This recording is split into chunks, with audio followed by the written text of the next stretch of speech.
بسم اللہ الرحمن الرحیم۔ بالآخر نئے آرمی چیف کا تقرر ہو گیا اور جنرل عاصم منیر کو پاک فوج کا آرمی چیف مقرر کر دیا گیا۔ یہ ہونا ہی تھا۔ ظاہر ہے کہ جو بھی سرکاری محکمہ ہے اس کے سرکاری ملازم کو کسی نہ کسی دن تو ریٹائر ہونا ہے اور اس کی ایک مقررہ مدت ہے۔ ہمارے ملک کی بدقسمتی ہے کہ آرمی چیف جب بن جاتا ہے تو پھر اس کی خواہش ہوتی ہے کہ وہ اپنی مرضی کے مطابق ایک اور ٹینیور بھی لے، اور ہمارے جو سیاستدان ہیں وہ ان کو ٹینیور دیتے ہیں، کیونکہ وہ خود تو اپنے ٹینیور میں اضافہ نہیں کر سکتا ہے، اس کو ضرورت ہوتی ہے وزیر اعظم کے دستخط کی کہ جناب وہ سمری جاری کرے گا یا سائن کرے گا یا اپوائنٹمنٹ لیٹر دے گا، اور وہ دیتے رہیں۔ اس کی کیا وجوہات ہیں، اس کے کیا مفادات ہیں، یہ پس پردہ کیا راز ہوتے ہیں، یہ تو کوئی وزیر اعظم ہی اگر سچ بولے تو بتا سکتا ہے کہ میں نے ایکسٹینشن کیوں دی۔ میرے نقطہ نظر کے مطابق تو ایکسٹینشن نہیں ہونی چاہیے۔ سرکاری ملازم جب ایک عمر پوری کر لیتا ہے تو اس کو خود بخود ریٹائر ہو جانا چاہیے یا ریٹائر کر دینا چاہیے۔ اور اب جو لوگ اعتراض کر رہے ہیں کم از کم ان کو مل جل کر اس بات پر تو اتفاق کر لینا چاہیے کہ جناب یہ جو ریٹائرمنٹ ہے یہ ہوگی، اب کسی کو ایکسٹینشن نہیں دی جائے گی۔ یہ قانون میں ترمیم آپ کیوں نہیں کرتے؟ اور بڑی خوشی کی بات ہے کہ جو بھی آرمی چیف بنا ہے وہ ہماری فوج کا سربراہ ہے، اور اس سے توقع کی جاتی ہے کہ وہ اپنی سرحدوں کی حفاظت کرے گا اور ملک کے خلاف جتنی بھی اندرون یا بیرون ملک سازشیں ہیں ان کا سد باب بھی کرے گا۔ یہی فوج کا، ہر فوج کا یہی کام ہوتا ہے۔ کسی بھی ملک کی فوج ہو تو وہ فوج یہی کام کرتی ہے اور اپنی قوم کو بچاتی ہے۔ باقی جو کام کرنا ہے یہ سیاستدانوں کا کام ہے کہ وہ خود مل بیٹھ کر اپنے نظام کو چلائیں۔ اب میں دیکھ رہا ہوں کہ مختلف جو سوشل میڈیا ہے اس پہ کہ جناب عاصم منیر صاحب یہ نظام کو درست کر دیں، جناب آپ یہ خدا کا نام لیں، یار یہ ان کا کام ہی نہیں ہے۔ یہ کام تو ان لوگوں کا ہے جن کو لوگوں نے ووٹ دے کے جیسے کیسے بھی لے کے آگے ہیں، وہ ووٹ بہرحال نمائندے ہیں ہمارے، اور وہ معاملات کو دیکھ رہے ہیں۔ ان کا کام ہے کہ مل بیٹھ کر وہ قانون سازی کریں قومی اسمبلی کے بیٹھ کے اندر، بجائے اس کے کہ وہ ٹرولنگ شروع کر دیں کہ یہ جناب جنرل ہے، یہ جناب میرا پسندیدہ ہے، یہ آپ کا پسندیدہ ہے، اس نے یہ کیا، اس نے وہ کیا، ادھر ادھر کیا۔ تو اس میں تو ایسے لوگوں کو تو ظاہر ہے جو ہمارے دشمن ممالک ہیں وہ استعمال کرتے ہیں، جس میں بہت سے لوگ شامل ہیں، کسی کا نام لینے کی ضرورت نہیں ہے۔ دشمنوں کی فہرست جو ہے وہ بالکل واضح ہے۔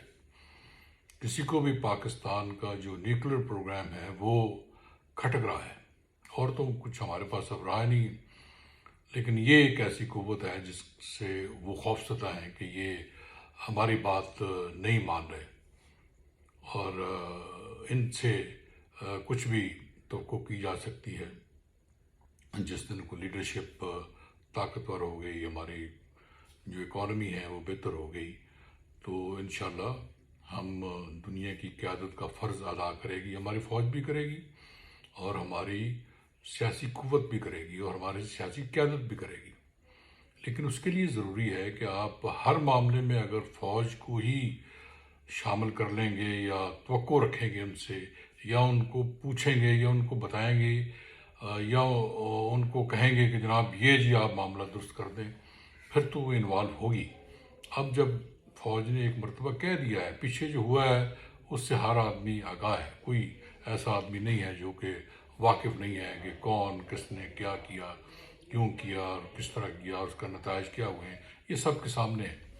لیکن اگر آج ایک بحیثیت ادارہ فوج نے فیصلہ کر لیا ہے کہ ہم سیاسی معاملات میں مداخلت نہیں کریں گے، تو پھر میں سمجھتا ہوں کہ سیاستدانوں کو ہوش کے ناخن لینے چاہیے اور مذاکرات کے ذریعے سے ہمارے جو بہت بڑے ایشوز ہیں ان کو ایڈریس کرنا چاہیے، ان کے متعلق کو پالیسی بنانی چاہیے، بجائے اس کے کہ میں اس کو نہیں چھوڑوں گا، میں اس کو نہیں چھوڑوں گا۔ فوج کو بدنام کرنے کے لیے کبھی ایک بندہ کھڑا کر دیا، کبھی دوسرا بندہ کھڑا کر دیا، میرے ساتھ یہ ہوا تھا، میرے ساتھ یہ ہوا تھا۔ ایسے گاؤں میں ہوتا ہے کہ کسی میں مقدمہ ڈالنا ہے، اپنے کسی بندے کو گولی مار دیں یا اس کے اوپر کوئی ریپ کا کیس بنا دیں، ان کی اپنی عورت کھڑی ہو جاتی ہے، او جی میرے ساتھ یہ کیا، وہ کیا، وہ اس نے کیا تھا، اس نے کیا تھا۔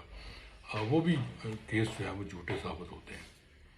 تو ہمیں یہ معاملات کو بھی دیکھنا چاہیے اور اپنے معاملات کو خود پارلیمنٹ کے اندر جو ہمارے پاس فورم اویلیبل ہے اس کو استعمال کرنا چاہیے۔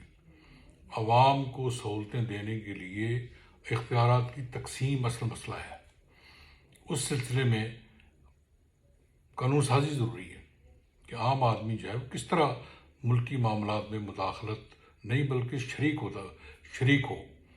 اس کی مہنگائی ہے، بے روزگاری ہے، تعلیم کا مسئلہ ہے، سرکاری محکمے ہے، پولیس ہے، کچہری ہے، یہ سارے وہ معاملات ہیں جو عام آدمی کے ساتھ اٹیچ ہیں۔ اس کی تعلیم ہے، اس کی نوکری ہے، تو یہ کلچر کس نے ختم کرنا ہے؟ یہ کلچر کسی آرمی چیف نے ختم نہیں کرنا ہے، اس کا یہ کام نہیں ہے۔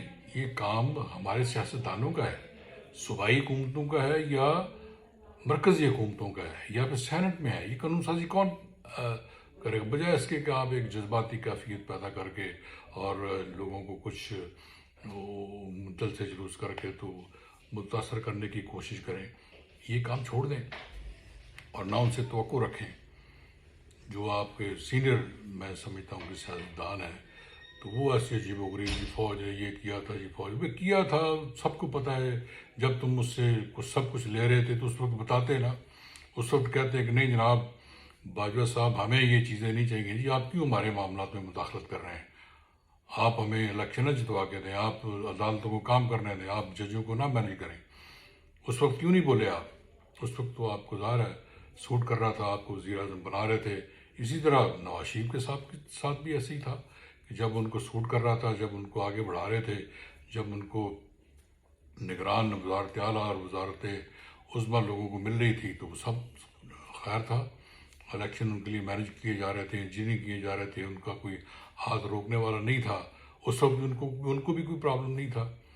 تو اس پرابلم کو اگر آپ نے ایڈریس کرنا ہے تو آج موقع ہے، فوج نے آپ کو موقع دیا ہے، آپ اس موقع سے فائدہ اٹھائیں۔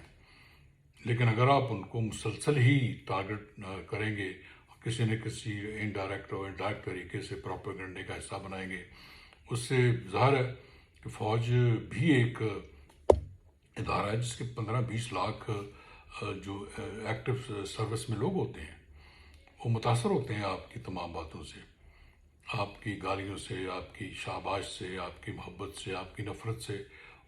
وہ بھی انسان ہیں، ان کے اوپر اثرات ہوتے ہیں۔ تو ان کو آپ کیوں دعوت دے رہے ہیں ہر معاملے میں؟ اپنے معاملے کو آپ نپٹائیں۔ کیوں نہیں آپ بلدیاتی انتخابات کرائیں کہ لوگوں کو آپ نے حقوق ملے؟ آپ چاہتے ہیں کیونکہ آپ کی پاور جو ہے وہ متاثر ہوگی، اس لیے کسی کو کوئی اختیار نہ دیا جائے۔ یہی ہمارے ملک کا المیہ ہے کہ جو اوپر ایک مرتبہ بیٹھ جاتا ہے، وہ کوئی سیاسی لیڈر ہو، وہ پارٹی کا سربراہ، وہ کہتا ہے بس میرے علاوہ اور میری اولاد کے علاوہ کوئی نہیں ہے، باقی سب میرے غلام ہیں۔ اس طرز عمل کو بدلنے کی ضرورت ہے۔ اس نظام کو تبدیل سیاسی قیادت نے کرنا ہے، فوجی نے نہیں۔ وما علینا الا البلاغ۔